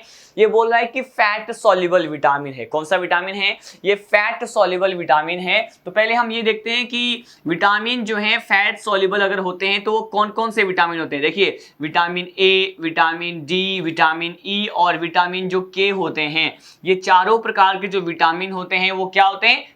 फैट सॉल्युबल होते हैं, वसा में विलय विटामिन होते हैं। ठीक है, अब हमें स्पेशली ये देखना है कि इन चारों प्रकार के विटामिन से संबंधित कौन कौन से ऑप्शन हैं। देखिए यहाँ पे स्कर्वी है और एस्कॉर्बिक एसिड है। एस्कॉर्बिक एसिड आप जानते हैं विटामिन सी को कहते हैं, और विटामिन सी की कमी से ही स्कर्वी डिजीज होता है। तो ये तो ऑप्शन कभी नहीं हो सकता। क्यों? क्योंकि आप ये जानते हैं कि अगर हम यहाँ पे वाटर में सॉल्यूबल, किसमें? मैंने कहा यहाँ पे जो है वाटर में सॉल्यूबल अगर विटामिन की बात करते हैं तो ये कौन से होते हैं? मैंने कहा वाटर में सॉल्यूबल विटामिन जो है, एक तो विटामिन बी की बात करते हैं और एक हम विटामिन सी की बात करते हैं। ठीक है, विटामिन बी और सी जो है वो जल में विलय विटामिन होते हैं। तो ये तो ऑप्शन कभी नहीं हो सकता, क्योंकि क्वेश्चन में तो हमसे क्या पूछा है?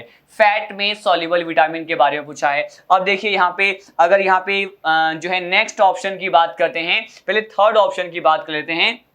जो रॉन्ग आंसर मुझे लग रहे हैं, जो ऑड मैच करने वाले कॉलम लिख रहे हैं, उसे हम डिस्कस करने वाले हैं। देखिए कोबालमिन दिया हुआ है। कोबालमिन जो है बेसिकली इससे बेरी डिजीज के बारे में दिया हुआ है, और आपको पता है बेरी डिजीज किससे होता है? विटामिन बी कॉम्प्लेक्स से होता है। तो विटामिन बी क्या है? मैंने कहा विटामिन बी तो यहाँ पे वाटर सॉल्युबल विटामिन होता है, तो ये ऑप्शन भी कभी नहीं हो सकता।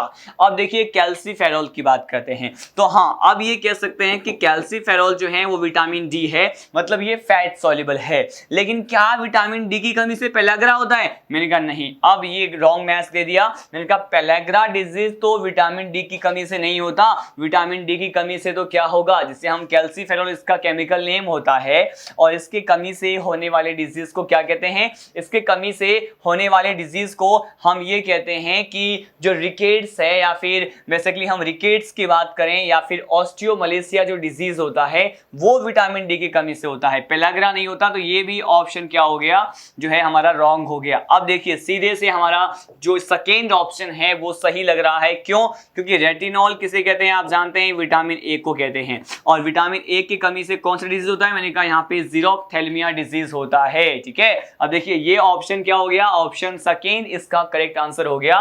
पहले हमें ये डिसाइड करना पड़ा कि ये जो फैट में सॉल्युबल विटामिन कौन कौन से होते हैं, और ये ए डी ई के से रिलेटेड जो भी विटामिन थे ऑप्शन में, हमने उसे क्या किया? पिकअप किया। अब देखिए अब सीधे लीड करते हैं क्वेश्चन नंबर 4 के तरफ। क्वेश्चन नंबर 4 क्या है? देखिए क्वेश्चन नंबर 4 डिस्कस करने वाले हैं। देखिए हमारे पास क्वेश्चन नंबर 4 में क्या पूछ रहा है हमसे? ये पूछ रहा है the chief function of the bile is to. Chief का मतलब ये है कि मेजर फंक्शन या प्राइमरी फंक्शन जो है क्या होता है। देखिए ये आपसे पूछ रहा है कि अगर हम प्राथमिक प्रकार के वर्क की बात करें, प्राइमरी फंक्शन या चीफ फंक्शन की बात करते हैं बाइल का या पित्त का, वो क्या होता है? 4 ऑप्शन दिए हुए हैं आपके पास। फर्स्ट ऑप्शन है digest fat by the enzymatic action, second दिया हुआ emulsified fat for the digestion, third option है यहाँ पे एलिमिनेट वेस्ट प्रोडक्ट, और लास्ट ऑप्शन गिवन है यहाँ पे regulate digestion of the protein. इन चारों ऑप्शन में से आपको जल्द से जल्द ये बताना है कि यहाँ पे चीफ फंक्शन, प्राथमिक कार्य क्या होता है बाइल का। देखिए सीधे डिस्कस करते हैं, बिल्कुल बेसिक सा कंसेप्ट है। यहाँ पे आपने जब बाइल के अलग अलग प्रकार के फंक्शंस के बारे में डिस्कस किया था, हमने वहां पे स्पेशली ये डिस्कस किया था कि इसका प्राइमरी फंक्शन क्या होता है। इसका प्राइमरी फंक्शन होता है इमल्सिफिकेशन। क्या होता है? मैंने कहा इसका प्राइमरी जो फंक्शन होता है ये होता है इमल्सिफिकेशन। और ये जो इमल्सिफिकेशन है इसी को हिंदी में क्या कहते हैं? इसी को कहते हैं पाइसीकरण। क्या कहते हैं इसको? इसे पाइसीकरण भी कहते हैं। ठीक है, अब ये जो इमल्सिफिकेशन है और पाइसीकरण है, ये यहां पर किसके पाइसीकरण की बात करते हैं? यहां पर जो इमल्सिफिकेशन होता है वो फैट का होता है। जो लार्ज मॉलिक्यूल है, लार्ज मॉलिक्यूल या फिर हम ये कहें लार्ज ड्रॉपलेट, क्या कहते हैं इसे? जो लार्ज ड्रॉपलेट ऑफ फैट होता है, वसा के जो बड़े बड़े बूंदक होते हैं या फिर ड्रॉपलेट्स लाइक के स्ट्रक्चर होते हैं, वो क्या होता है? मैंने कहा यहां पर ये इमल्सिफाई होते हैं। क्या होते हैं? मैंने कहा ये बाइल क्या करता है? बाइल इसको large droplet of the fat को क्या करेगा? मैंने कहा ये इमल्सिफाई करेगा। इमल्सिफाई करके इसको किस में चेंज कर देगा? मैंने कहा इसको अब ये स्मॉल ड्रॉपलेट में क्या कर देगा? चेंज कर देगा। और स्मॉल ड्रॉपलेट ऑफ फैट में इसको क्या कर देगा? वसा के छोटे छोटे बूंदकों में इसको चेंज कर देता है, इमल्सिफाई कर देता है। तो देखिए यहाँ पे इमल्सिफिकेशन जो है इसका क्या होता है? प्राइमरी वर्क होता है किसका? बाइल का। अब सीधे मैच करते हैं कि इमल्सिफिकेशन के बारे में किसमें दिया हुआ है। अगर देखिए यहाँ पे ऑप्शन नंबर 2 देखें क्वेश्चन नंबर 4 का, कि इमल्सिफाई फैट फॉर डाइजेशन, वसा को क्या करता है? पाइसीकरण करता है, उसको पाइसीकृत वसा कहते हैं और डाइजेशन के लिए करता है। तो यहाँ पे कौन सा ऑप्शन करेक्ट हो गया? मैंने कहा यहाँ पे क्वेश्चन नंबर 4 का सेकेंड ऑप्शन क्या हो गया है? करेक्ट हो गया है। अब हम डिस्कस करते हैं क्वेश्चन नंबर 5 की ओर। ठीक है, क्वेश्चन नंबर 5 क्या है? ये पूछ रहा है कि हाइड्रोक्लोरिक एसिड मतलब HCl जो है is secreted by which type of following cell of the stomach. ये पूछ रहा है कि आमाशय में आखिर किस प्रकार की सेल्स या फिर किस प्रकार की कोशिकाओं के द्वारा हाइड्रोक्लोरिक एसिड का क्या होता है? सिक्रेशन होता है। 4 ऑप्शन आपके पास दिए हुए हैं। फर्स्ट ऑप्शन है चीप सेल, सेकंड ऑप्शन क्या है? पेराइटल सेल जिसे ऑक्जेंटिक सेल भी कहा जाता है, थर्ड ऑप्शन है पेप्टिक सेल और लास्ट ऑप्शन क्या है? Goblet cell. इन चारों ऑप्शन में से आप जल्द से जल्द आइडेंटिफाई करें कि आपके अकॉर्डिंग वो कौन सी सेल है जिसके द्वारा स्टमक में हाइड्रोक्लोरिक एसिड को स्रावित किया जाता है, रिलीज किया जाता है और सिक्रेटेड किया जाता है। देखिए यहाँ पे बिल्कुल सिंपल सा लॉजिक ये है कि आपको ये सोचना है कि स्टमक वाले टॉपिक में क्या हमने किसी प्रकार के सेल्स की बात की थी जो कि हाइड्रोक्लोरिक जैसे सब्सटेंस को रिलीज करते हैं। ऑब्वियस सी बात है, हमने ये देखा था कि जब मैंने आपको स्टमक का फंडस वाले पार्ट का जो सेक्शन कट किया था, उसका क्रॉस सेक्शन लिया था, उसी क्रॉस सेक्शन में हमने क्या डिस्कस किया था? देखिए उस क्रॉस सेक्शन में हमने गैस्ट्रिक ग्लैंड से एसोसिएटेड जो भी सेल्स होती हैं उसके बारे में डिस्कस किया था। वहां पर हमने अलग अलग प्रकार के सेल्स के बारे में डिस्कस किया था। उसी में एक सेल था कौन सा? मैंने कहा अगर हम यहाँ पे पेराइटल सेल की बात करते हैं, किस सेल की? पेराइटल सेल की बात करते हैं। और इसी पेराइटल सेल को क्या कहते हैं? इसी पेराइटल सेल को कहते हैं ऑक्जेंटिक सेल। क्या कहते हैं इसे? इसे ऑक्जेंटिक सेल कहते हैं या फिर इसे कहते हैं पेराइटल सेल। तो ये जो पेराइटल और ऑक्जेंटिक कोशिका है इसके द्वारा ही किसका सिक्रेशन होता है? मैंने कहा इसके द्वारा ही यहाँ पर हाइड्रोक्लोरिक एसिड का क्या होता है? सिक्रेशन होता है। और ये जो हाइड्रोक्लोरिक एसिड है, ठीक है, ये जो हाइड्रोक्लोरिक एसिड है वो बहुत ज्यादा रिक्वायर्ड होता है स्टमक में डाइजेशन के प्रोसेस के लिए, क्योंकि आप जानते हैं कि आमाशय में डाइजेशन जो है उसमें HCl का क्या वर्क होता है कि वो acidic medium, strong acidic medium या प्रबल अम्लीय माध्यम प्रदान करता है। अब यहाँ पे हाइड्रोक्लोरिक एसिड को रिलीज कौन सी सेल कर रही है? मैंने कहा यहाँ पे पेराइटल सेल के द्वारा रिलीज होते हैं। लेकिन इसके साथ साथ हाइड्रोक्लोरिक एसिड के साथ साथ एक और प्रकार का सब्सटेंस रिलीज हुआ था। इसे क्या कहते हैं? इसे कहते हैं CIF। क्या कहते हैं इसे CIF कहते हैं। और इसी को ही हम एक्सपेंशन फॉर्म, क्या होता है इसका एक्सपेंशन फॉर्म, फुल फॉर्म होता है केसल इंट्रिंसिक फैक्टर। क्या कहते हैं इसे कहा जाता है केसल इंट्रिंसिक फैक्टर कहते हैं। और ये जो केसल इंट्रिंसिक फैक्टर होता है स्टूडेंट, इसके बारे में क्या कहा जाएगा कि ये CIF किस में हेल्प करेगा? ये देखिए ये जो CIF होता है या फिर केसल इंट्रिंसिक फैक्टर जो कि यहाँ पे पेराइटल सेल ऑक्जेंटिक सेल ही रिलीज करते हैं, इसका हेल्प होता है बेसिकली किसमें? मैंने कहा ये यहाँ पर विटामिन B12 के बारे में अभी हमने स्टडी किया। विटामिन B12 से साइनोकोबाल्मिन भी कहते हैं, उसके एब्सॉर्प्शन में ये क्या करते हैं, हेल्प करते हैं। किसके एब्सॉर्प्शन में, मैंने कहा विटामिन B12 के अवशोषण में केसल इंट्रिंसिक फैक्टर हेल्प करते हैं। बल्कि अगर हम यहाँ पे HCl के वर्क की बात करें तो यहाँ पे बहुत सारे वर्क्स के बारे में हमने स्टडी किया था, लेकिन क्वेश्चन बेसिकली पूछा गया है, वो सेल पूछा है स्टमक में जिसके द्वारा HCl को स्रावित किया जाता है। तो हमने देखा कि वो सेल कौन से होते हैं, पेराइटल और ऑक्जेंटिक सेल होता है। सीधे हमारा इसका क्वेश्चन नंबर 5 का सेकंड ऑप्शन क्या हो गया है, करेक्ट हो गया है। अब हम डिस्कस करने वाले हैं क्वेश्चन नंबर 6 को। देखिए क्वेश्चन नंबर 6 आपसे क्या पूछ रहा है, क्वेश्चन नंबर 6 पूछ रहा है कि ये जो एंटेरोगेस्ट्रोन इज प्रेजेंट इन, क्या है, एंटेरोगेस्ट्रोन जो कि एक लोकल हार्मोन होता है, ये क्या होता है, एक लोकल हार्मोन होता है, ये प्रेजेंट किस पर्टिकुलर पार्ट में होता है। 4 ऑप्शन दिए हुए हैं आपके सामने। फर्स्ट ऑप्शन है स्टमक, सेकेंड ऑप्शन है स्मॉल इंटेस्टाइन मतलब छोटी आंत, और थर्ड ऑप्शन है इसोफेगस, और फोर्थ ऑप्शन है बोथ 1 and 2। देखिए यहां पे बिल्कुल बेसिक सा क्वेश्चन है, ये स्ट्रेट फॉरवर्ड क्वेश्चन है। मैंने आपको अलग अलग प्रकार के स्टिमुलेटर या फिर लोकल हार्मोन के बारे में बताया था जब हमने डाइजेशन के फिजियोलॉजी, उसके मैकेनिज्म के बारे में स्टडी किया था। ठीक है, देखिए मैं आपको यहाँ पे एक्सप्लेन कर दूं कि ये जो एंटेरोगेस्ट्रोन होता है वो क्या है। मैंने कहा it is a type of local hormone. ये क्या होते हैं, मैंने कहा ये लोकल हार्मोन होते हैं। क्या होते हैं ये, मैंने कहा ये लोकल हार्मोन होते हैं। और ये जो लोकल हार्मोन है इसे ही हम क्या कहते हैं, ये किसके समान व्यवहार दर्शाते हैं, ये स्टिमुलेटर होते हैं। स्टिमुलेटर को क्या कहते हैं, ये उद्दीपक होते हैं जो कि उद्दीपन करते हैं, प्रमोट करते हैं, स्टिमुलेट करते हैं, जो भी प्रकार के डाइजेशन के रिएक्शंस हैं उसको प्रमोट करने का काम करते हैं। और ये एंटेरोगेस्ट्रोन के बारे में हमने कहां पर, किस एलिमेंट्री कैनाल के पार्ट, किस आहार नाल के भाग में स्टडी किया था, जब मैंने आपको स्मॉल इंटेस्टाइन और छोटी आंत में होने वाले जो फिजियोलॉजी ऑफ डाइजेशन होता है, मैकेनिज्म ऑफ डाइजेशन होता है, वहां पर मैंने आपको बताया था कि स्मॉल इंटेस्टाइन में अलग अलग प्रकार के लोकल हार्मोन, और वहीं पर ही कौन सा हार्मोन था, मैंने कहा ये एंटेरोगेस्ट्रोन हार्मोन था। इसलिए इन चारों ऑप्शन में से कौन सा ऑप्शन करेक्ट हो गया, मैंने कहा स्मॉल इंटेस्टाइन में ही क्या प्रेजेंट होता है, एंटेरोगेस्ट्रोन हार्मोन होता है। सीधे लीड करते हैं नेक्स्ट क्वेश्चन, क्वेश्चन नंबर 7 की तरफ। देखिए क्वेश्चन नंबर 7 हमसे क्या पूछ रहा है, क्वेश्चन नंबर 7 में पूछ रहा है कि which of the following metal is present in vitamin B12। But vitamin B12 जो होता है उसमें कौन सा मेटल, कौन सा धातु प्रेजेंट है। 4 ऑप्शन दिए हुए हैं आपके पास। फर्स्ट ऑप्शन है कोबाल्ट, सेकेंड ऑप्शन है कॉपर, और थर्ड ऑप्शन है यहाँ पे जिंक, और लास्ट ऑप्शन है मैग्नीशियम। अभी अभी हमने इसी लेक्चर में जो है किसके बारे में स्टडी किया था, विटामिन के बारे में स्टडी किया था, एज वेल एज हमने प्रीवियस लेक्चर में भी विटामिन B12 जिसका केमिकल नेम क्या होता है, साइनोकोबाल्मिन होता है, उसके बारे में स्टडी किया था।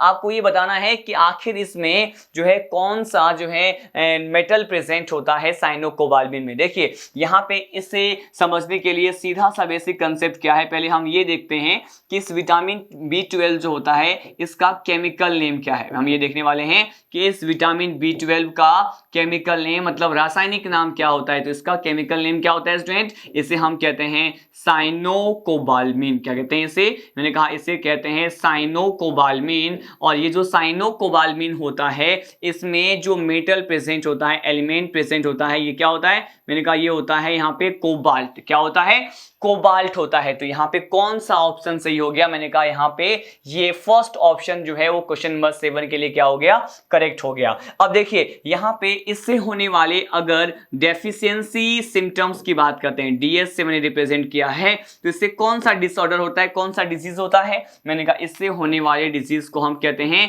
पर्नीसियस। क्या कहते हैं इसको, मैंने कहा इससे होने वाले डिजीज को पर्नीसियस एनीमिया डिजीज कहते हैं। क्या कहते हैं, मैंने कहा यहाँ पे इससे होने वाले डिजीज को पर्नीसियस एनीमिया डिजीज कहा जाता है।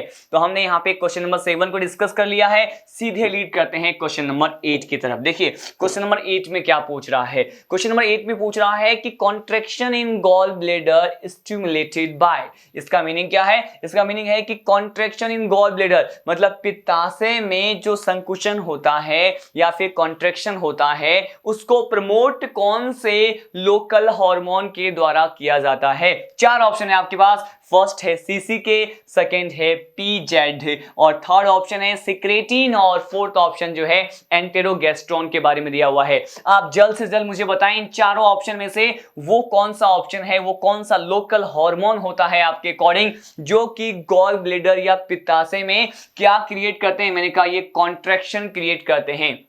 सीधा सा स्ट्रेट फॉरवर्ड क्वेश्चन है। इससे हमने स्मॉल इंटेस्टाइन में जब डाइजेशन का मैकेनिज्म हमने स्टडी किया था उसके फिजियोलॉजी में मैंने आपको बताया था क्या कि आखिर वो कौन सा लोकल हार्मोन है जो कि पित्ताशय में संकुचन पैदा करता है। सीधा सा स्ट्रेट फॉरवर्ड आंसर है। हमने जब सीसी के लोकल हार्मोन या स्टिमुलेटर उद्दीपक के बारे में स्टडी किया था, यहाँ पे सीसी को क्या कहते हैं? मैंने कहा इसे कहते हैं कोलेसिस्टोकाइनिन। क्या कहते हैं इसे? कोलेसिस्टोकाइनिन कहा जाता है। और ये कोलेसिस्टोकाइनिन ही वो क्या है?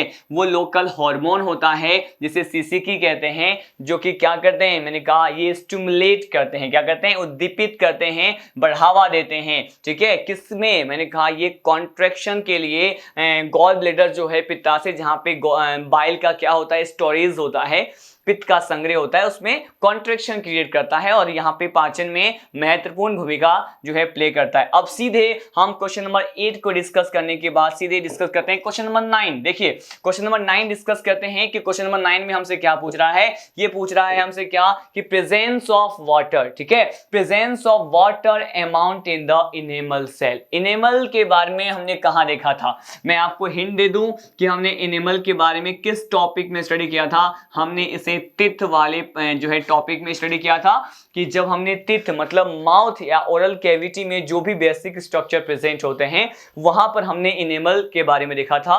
पूछ ये रहा है कि यहाँ पे वाटर का अमाउंट मतलब यहाँ पे H2O जो है वो कितने अमाउंट में क्या होते हैं? प्रेजेंट होते हैं। अब देखिए सीधे से आपके पास 4 ऑप्शन दिखाई दे रहे हैं। यहाँ पे फर्स्ट ऑप्शन है 90 to 92% के रेंज में, सेकेंड ऑप्शन है 75 to 80% के रेंज में, थर्ड ऑप्शन है 40 to 50 के परसेंटेज के रेंज में और लास्ट ऑप्शन है कि लेस देन 3%। इसका मीनिंग क्या है? देखिए इसका मीनिंग ये है कि चारों ऑप्शन में से आपको ये पहचानना है परसेंटेज कितना अमाउंट होता है, कितने अमाउंट में वाटर इस टिथ के जो आउटर सरफेस पे पाया जाने वाला इनेमल है जो कि एनिमल डाइवर्सिटी पूरे जंतु जगत का हार्डेस्ट सब्सटेंस कठोरतम पदार्थ माना जाता है, तो उसमें अमाउंट ऑफ वाटर H2O कितना होता है। बिल्कुल बेसिक सा फैक्चुअल क्वेश्चन है, फैक्ट बेसिस पे क्वेश्चन है। डाटा आपको मैंने प्रोवाइड किया था कि अगर इनेमल के कंपोजिशन की बात करते हैं तो यहाँ पे जो H2O होता है इनेमल में जो H2O होता है वो कितना होता है? मैंने कहा ये लगभग ऑलमोस्ट 3% होता है।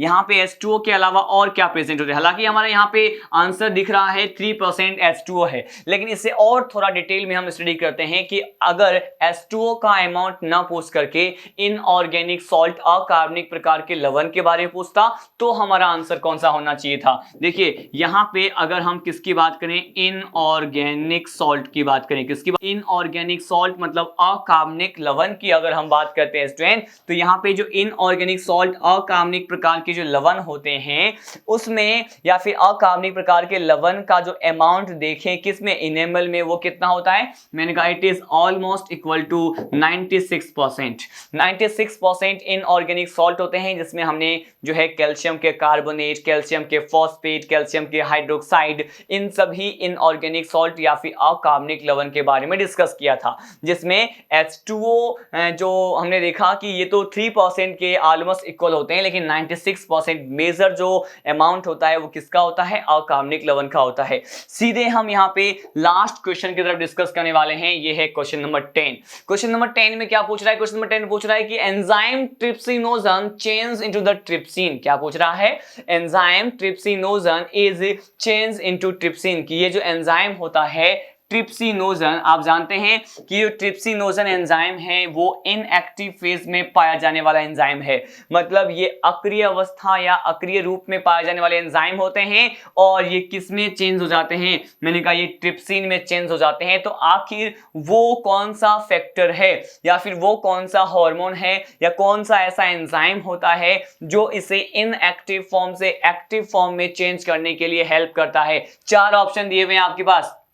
फर्स्ट ऑप्शन क्या है? फर्स्ट ऑप्शन है गैस्ट्रीन, सेकंड ऑप्शन है एंटेरोगेस्ट्रॉन, थर्ड ऑप्शन है एंटेरोकाइनेज और लास्ट ऑप्शन क्या है? सिक्रेटिन है। इन चारों ऑप्शन को देख करके आप जल्द से जल्द मुझे बताएं, आइडेंटिफाई करें कि आपके अकॉर्डिंग आखिर वो कौन सा फैक्टर है, वो कौन सा इन चार ऑप्शन में से आपको सही ऑप्शन लग रहा है जिसके प्रेजेंस में ये ट्रिप्सिनोजन जो कि एक निष्क्रिय एंजाइम है वो अपने सक्रिय रूप एक्टिव फॉर्म ट्रिप्सिन में कन्वर्ट हो जाते हैं। सीधे हम यहाँ पे आंसर पे आते हैं, यहाँ पे सीधे डिस्कशन करते हैं कि आखिर इसका आंसर क्या होना चाहिए। देखिए मैंने आपको जब फिजियोलॉजी ऑफ डाइजेशन के बारे में बताया था वहां पर हमने एक स्पेशल टाइप के एंजाइम के बारे में मेंशन किया था और उस एंजाइम को क्या कहते हैं? उसे कहते हैं एंटेरोकाइनेज। और इसी एंटेरोकाइनेज के प्रेजेंस में ये जो ट्रिप्सिनोजन है वो किसमें चेंज होता है? ये ट्रिप्सिन में चेंज हो जाता है। ठीक है, तो हमारा करेक्ट आंसर क्या हो गया?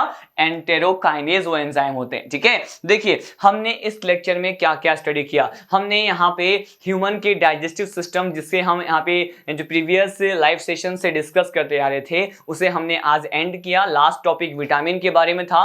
हालांकि प्रीवियस लेक्चर में हमने विटामिन के बारे में डिस्कस किया था लेकिन कुछ एक विटामिन बी कॉम्प्लेक्स के विटामिन B6 और B4 बच गया था, उसे हमने इस लेक्चर में कवर किया। साथ साथ हमने जो है डिफरेंट टाइप्स के डिसऑर्डर और ये जो है डिजीज के बारे में, रोग के बारे में स्टडी किया जो कि डाइजेस्टिव सिस्टम से बिलोंग करते हैं। जॉन्डिस, इंडाइजेशन, वॉमिटिंग, कॉन्स्टिपेशन, इन सभी डिजीज के बारे में हमने वन बाय वन इसके सिम्टम्स के साथ स्टडी किया। इस टॉपिक को, इस चैप्टर को फिनिश करने के साथ साथ हमने कुछ एक इंपॉर्टेंट क्वेश्चन, 10 इंपॉर्टेंट क्वेश्चन जो हैं आप लोगों के साथ डिस्कस किया।